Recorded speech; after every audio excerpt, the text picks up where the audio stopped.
Very good morning, cadets. Hope you are all doing well.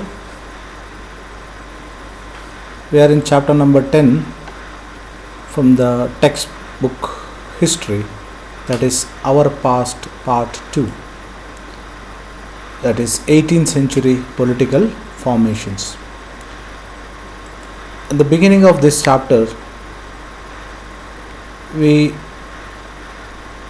observed two political maps, that is the formation of 18th century and later, that is when the mid 18th century, when the British attacked India and how the British conquered India, and this is the time of Aurangzeb. During the time of Aurangzeb, the Mughal Empire was in its peak because Aurangzeb annexed the maximum kingdoms, and this is a time where the British they became powerful after the downfall of Mughal kingdom. In the same chapter we studied about Nadir Shah, who plundered the wealth of India, and after that the growth of princely states like Hyderabad, emergence of new states, that is one is Bengal, Hyderabad as a new state, then Awadh. Then we also studied about the princely state of Bengal. I told you the reference of Bengal is there in chapter A standard also, related to Battle of Plassey and Battle of Buxar. Later in the same chapter we studied about the system of dances in the previous chapters and all those things. So now let us study about Watan Jagirs of Rajputs.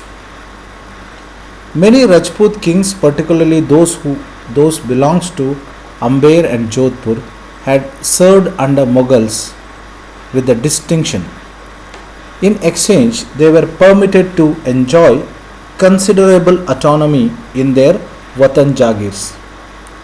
In 18th century, these rulers now attempted to extend their control over adjacent regions. Ajit Singh, the ruler of Jodhpur, was also involved in factional politics with the Mughal court. These influential Rajput families claimed Sabhadari of rich provinces of Gujarat and Malwa. Raja Ajit Singh of Jodhpur held the governorship of Gujarat, and Savai Raja Jai Singh of Amber was governor of Malwa. Now, this is a system where the subordinates they ruled certain provinces, and these influential Rajput families they got the right to collect the tax from the provinces. And Savai Raja Jai Singh of Amber was the governor of Malwa, and these offices were renewed by Emperor Jahandar Shah in the year 1713.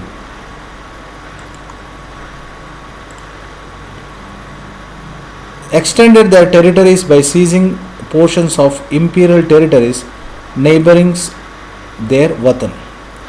Nagpur was conquered and annexed to the house of Jodhpur. While Amber seized a large portion of Bundi, Savai Raja Jai Singh founded the new capital, that is at Jaipur. So today world famous Jaipur tourist center, that is under the leadership of Savai Raja Jai Singh. Maratha campaign into Rajasthan from 1740 put severe pressure on these principalities and checked their further expansion. So the Rajputs, the growth of Rajput as a powerful principalities was checked or controlled by the extension of Maratha kingdom and the growth of Maratha kingdom. So, Raja Jai Singh of Jaipur, a description of Raja Jai Singh in Persian account of 1732. Raja Jai Singh was at the height of his power. He was the governor of Agra for 12 years and Malwa for 5 to 6 years.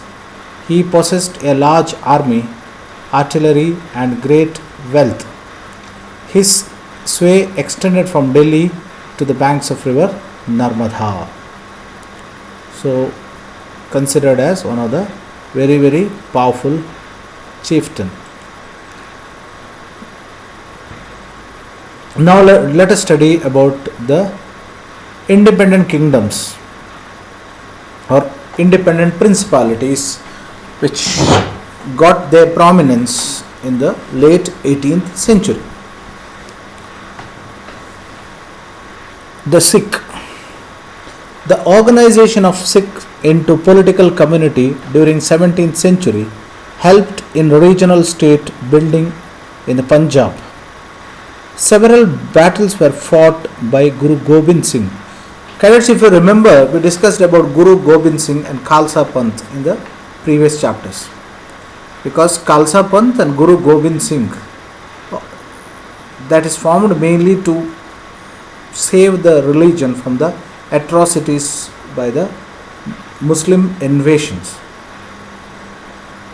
Both before and after institution of Khalsa in 1699, after his death in 1708, the Khalsa rose in a revolt against Mughal authority under Banda Bahadur's leadership. Declared their sovereign rule by striking coins in the name of Guru Nanak and Guru Gobind Singh. So the most popular names, that is Guru Nanak and Guru Gobind Singh. Guru Nanak and Guru Gobind Singh. Guru Nanak and Guru Gobind Singh established their own administration between Sutlej and Jammu. Banda Bahadur was captured in 1715 and executed in 1716. So he was executed in 1715 and executed in 1716.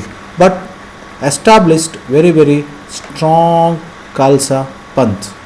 So please remember these names. The Khalsa Panth in 1699.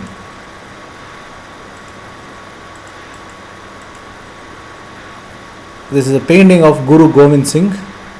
Guru Gobind Singh considered as the 10th Guru of Sikh religion.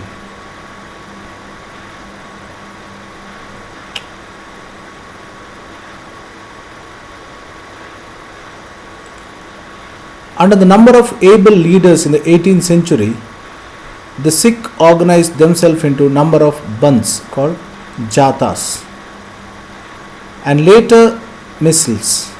Their combined forces were known as Grand Army, that is Dal Khalsa. The entire body used to meet at Amritsar at the time of Baisakhi. Now, what do you mean by Baisakhi? Baisakhi is just like Sankranti in Yugadi in Karnataka or New Year. Baisakhi is a New Year day and it's a grand festival for the people of Punjab. So the entire body used to meet at Amritsar at the time of Baisakhi and Diwali to take collective decisions as a resolution of Guru. A system called Rakhi was introduced. So hope you are able to understand the history of system of Rakhi. Why the Rakhi was introduced, the system of Rakhi was introduced, offering the protection to the cultivators on the payment of the tax of 20% of their produce. So a group was formed. The group was decided to protect the farmers. So in the name of protecting farmers, what is the payment which they used to take from the farmers? That is 20% of whatever they produced. So whatever the farmers produced, 20% of them should be given to this group, so that this group will protect the farmers from any kind of atrocities or attack from the outside. That is what. So generally this was a self-governing institution. Today we have police and military, to protect. The same way those days this is a self-governing institution to protect the kingdom and protect the produce from any enemy attack. Guru Gobind Singh had inspired the Khalsa with the belief that their destiny was the rule of Khalsa. Their well-knit organization enabled them to put up successful resistance to the Mughal governor Ahmad Shah Abdali, who seized the rich province of Punjab and the Sarkar Srihan of Mughals. So Ahmad Shah Abdali was stopped by the Khalsa Panth. The Khalsa declared their sovereign rule by striking their own coin age again in 1765. Significantly, this coin bore the same inscription as one of the orders issued by the Khalsa in the time of Band Bahadur. So the Khalsa Panth in the time of Band Bahadur was introduced, and as a result the Khalsa Panth got its own importance. So the Khalsa Panth could control or attack the protect from Ahmad Shah Abdali.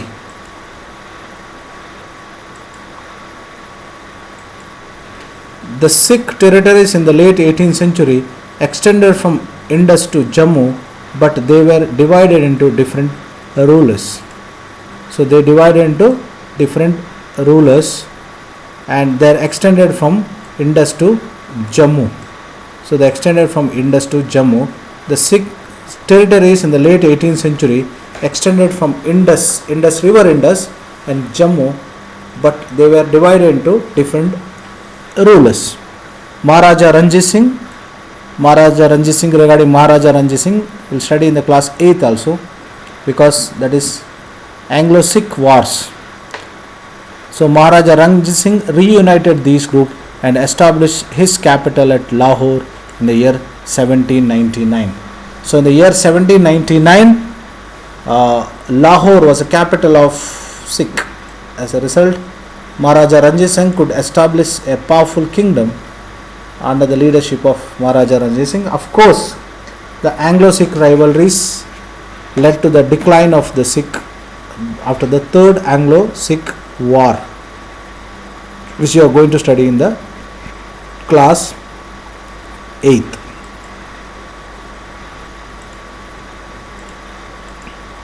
Okay, hope you are able to understand how the growth of Sikh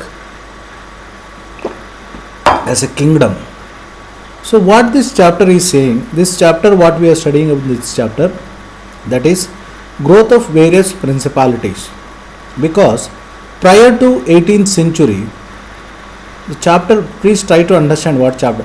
Prior to 18th century, political formations, the India as a kingdom was controlled majorly by the Mughals. But after the downfall of Mughals, I told you, after death of Aurangzeb, British East India Company, French East India Company, Dutch East India Company, means the British East India Company, who visited India for the purpose of trade and commerce, slowly they started gaining their importance. When the British East India Company started gaining their importance, slowly the powerful Mughal Empire declined its superiority. As a result, what happened? Various new principalities, they started growing up. That is what the very meaning of chapter, that is political formations. 18th century political formations means how new kingdoms, principalities emerged. Out of these new kingdoms and principalities, what we studied till now, that we studied about Hyderabad, Nizam of Hyderabad, then we studied Nawab of Bengal, then Nawab of Awadh, how Awadh got its own political importance. Then we studied in detail about how Bengal, Murshid Quli Khan, Sirajuddaula. Regarding Bengal, you will study later also, because Bengal was the capital of British, because British mainly landed in Surat. After that, they shifted their entire trade to Bengal. Then they not only shifted, they not shifted, but they started their trading centers in Bengal as well as in Madras and Bombay. So British ruled or controlled the trade from Bengal Presidency, Madras Presidency and Bombay Presidency. Then we also studied, because when the British started concentrating on consolidation of their power, then there is a growth of all these principalities. Then we also studied about Sikh, because Sikh Guru Gobind Singh, because of his Khalsa Panth, they took the oath to protect their religion from external aggression. External aggression may be because of Nadir Shah, because of Ahmad Shah Abdali, or any Afghan invaders to India, or external aggression from Marathas or neighboring kingdoms. So as a result, that is what we are studied, that Khalsa Panth took an oath to protect their kingdom. That means self-declared warriors.